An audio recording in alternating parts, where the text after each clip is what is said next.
السلام عليكم، عاملين ايه؟ وحلقة جديدة مع العمدة. ليلة الامتحان في ماتش الاهلي والزمالك المقرر غدا ان شاء الله. هنتكلم النهاردة عن التشكيل المتوقع للنادي الاهلي، المتوقع اللي هو من وجهة نظر عماد النحاس، والتشكيل من وجهة نظر انا. تمام. و الدوافع عند اللعيبة سواء لعيبة الاهلي او لعيبة الزمالك، ومين الاقرب للفوز، ومدرب النادي الاهلي الجديد. خلينا نقول ان النادي الاهلي او عماد النحاس هيخش بتشكيل مكون من محمد الشناوي، محمد هاني باك يمين، اتنين مساكين ياسر ابراهيم وياسين مرعي، وباك شمال كوكا. هيلعب قدامهم بمروان عطيه وديانج ومحمد علي بن رمضان. يلعب ناحيه اليمين بزيزو لو مش سليم هيلعب بحسين الشحات. ناحيه الشمال هيلعب بتريزيجيه، وراس حربة هيلعب بمحمد شريف. ده لو جراديشار مش سليم. تمام. طيب ده التشكيل من وجهة نظر عماد النحاس. التشكيل من وجهة نظر انا ايه بقى؟ التشكيل من وجهة نظري ان انت تلعب بثلاثه مساكين تأمن، لان انت الدفاع عندك في فضايح. فالعب بثلاثه مساكين، العب بثلاثه 4-2-1، واتفرج على الاهلي. ايه هي خطتك؟ طب يا عم عماد يا اللي عامل لي فيها محلل، هقول لك يا باشا تعالى. العب بالشناوي، هلعب بمحمد هاني مساك مش باك يمين، مساك. وهلعب بيه في النص ياسر ابراهيم، وجنبهم ياسين مرعي. تمام. هلعب بقى زيزو، هديله الخط كله لو سليم ماشي، لو مش سليم يبقى حسين الشحات. تمام. ناحيه الشمال هدي لتريزيجيه الخط كله. تمام. هيبقى فاضل لي اتنين، هلعب بمين؟ هلعب بيه ديانج ومحمد علي بن رمضان او مروان. خلينا مروان وديانج. تمام كده، تمام. يبقى عندك مروان وديانج وزيزو وتريزيجيه، ادي الاربعه، ووراهم ثلاثه، ويبقى قدامهم اتنين واحد. مين هم الاثنين يا عم عماد؟ بن شرقي ومحمد علي بن رمضان. ماشي. وهلعب بمحمد شريف. هتشمعنا هتقول لي ما جراديشار يا عم ده اشاعات وبتاع وجاهز. اقول لك يا باشا، محمد شريف في ماتشات الزمالك تقريبا، عارف انت دي الماتشات بتاعته المفضله. محمد شريف محظوظ جدا على الزمالك، بيصوم يصوم ويفطر على الزمالك، يصوم يصوم ويفطر على الزمالك. فانا هلعب بمحمد شريف. ماشي. مع انه زي الزفت وبيقدم ضحك كروي، بس مش مهم يعني.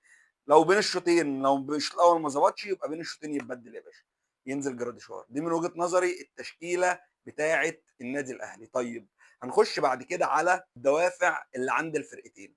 طيب الدوافع اللي عند الفرقتين، نخش الاول نتكلم على دوافع لعيبه الزمالك. دوافع لعيبه الزمالك ان هم متصدرين الدوري، ان انا احسن في الملعب، ان انا لو كسبت بعدت الاهلي تماما عن المنافسه. هم بقى ده تفكيرهم.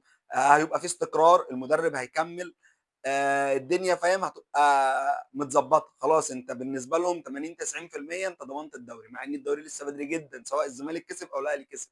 طيب نخش على دوافع لعيبه الاهلي. لعيبه الاهلي يا باشا هتخش الماتش ده بدوافع كن او لا تكون. يعني بيلعبوا قصاد، يعني زيزو بيلعب قصاد فرقته القديمه اول ديربي ليه.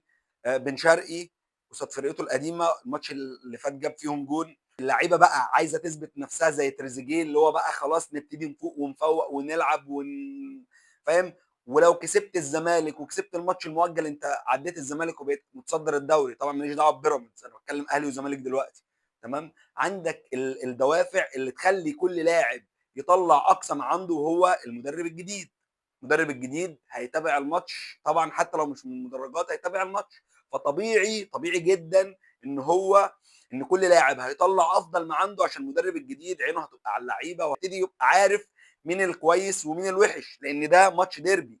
ماتش الديربي ده هو اللي بيبين اللاعب الكبير. تمام. فاتمنى ان اللعيبه تبقى فايقه، اتمنى اللعيبه تحط ده قدامها، اتمنى اللعيبه تحط تصريحات الاعلام الزملكاوي واللعيبه السابقه في نادي الزمالك قدام عينيهم. يعني احنا شفنا تصريحات كتير جدا الفتره اللي فاتت، يقول لك ان الاهلي خايف، ولو انتوا رجاله تعالوا، ولو انتوا مش عارف ايه، وان كده كده الزمالك احسن وهيكتسح. بصوا بقى هقول لك على حاجه من وجهه نظري الشخصيه، ان ماتش الديربي ملوش علاقه انت كويس ولا وحش. ياما الزمالك كان احسن من الاهلي بكتير والاهلي بيكسب، وياما الاهلي كان كويس جدا واحسن من الزمالك وما بيكسبش، فاهم؟ فهي الفكره كلها مش مين احسن من مين، انت حاله اللعيبه يوم الماتش او في قلب الماتش عامله ايه. حاله اللعيبه فايقه يبقى فرقتك هتبقى ليها الافضليه، فاهمني؟ فهي دي الفكره. انت ما تجيش تقول لي لا الاهلي مكتسح الفتره اللي فاتت او الزمالك مكتسح الفتره اللي فاتت فهننزل الديربي نكسب. لا، الموضوع مش كده خالص. انت اللعيبه بتاعتك فايقه في يومها، موفقه، الحظ معاها، الحظ معاندها، كل ده بيفرق. كل ده بيفرق. التفاصيل الصغيره جدا من مدرب يعمل تغييره صح او تغييره غلط بتفرق، فاهمني؟ فهي دي ده اللي بيفرق في ماتشات الديربي. طيب هتقول لي يا عم عماد انت متوقع ايه في الماتش ده؟ هقول لك والله بص، هو انا شايف ان دوافع لعيبه الاهلي اكتر، دوافع لعيبه الاهلي احسن. دوافع لعيبه الاهلي ان هي انت لو كسبت الزمالك بنسبه بنسبه كبيره المدرب هيمشي، فانت هتهز استقرار الفرقه. تجربه جون ادوارد هتنتهي لانه بنسبه كبيره مش هيعجبه ان المدرب هيمشي، فانا اللي جايب المدرب فلا خلاص انا ماشي انا كمان، فاهم؟ فكل ده هيفرق. دوافع لعيبه الاهلي احسن. هم لو نزلوا رجاله ونزلوا عماد النحاس لعب بخطه اللي انا قلت عليها، والله العظيم الخطه اللي قلت عليها. تعالى بقى انت هنا، طب ايه ميزه يعني الخطه اللي انا قلتها دي؟ ايه ميزتها؟ الميزه يا باشا تعالى، انت الدفاع بتاعك وحش، فانت لما تلعب بثلاثه مساكين، تمام، عندك الجبهه اللي مسببه لك صداع او اللي زي الزفت او الجبهه نقطه ضعف عندك، جبهه الشمال. انت مش لاقي حد تلعبه باك شمال. جبت محمد شكري لعب ماتش واتصاب، ومن ساعتها انت بتلعب لي كوكا شويه مش عارف ايه، تلعب لي العش شويه، تلعب لي ياسين مرعي، فانت مش عارف تعمل ايه يا باشا. انت امن، هتبقى عندك في الحته دي لما تلعب بثلاثه، المساك هيرحل ناحيه الشمال، معاه تريزيجيه، معاه لاعب من خط الوسط، انت قفلت الثلاثه. وبعدين الباك الشمال بتاعك ده عندهم اهم لاعب، اخوان الفينا بريزا ولا بيزيرا، تمام. اللاعب ده هو هتحسه هربان من ثالثه اعدادي بس ابن فرار نينجا، عيل ابن مره، لعيب عنده لمسه. سيبك بقى من ان هو الزمالك جابه مش عارف، لا هو لعيب، مش هنختلف على دي.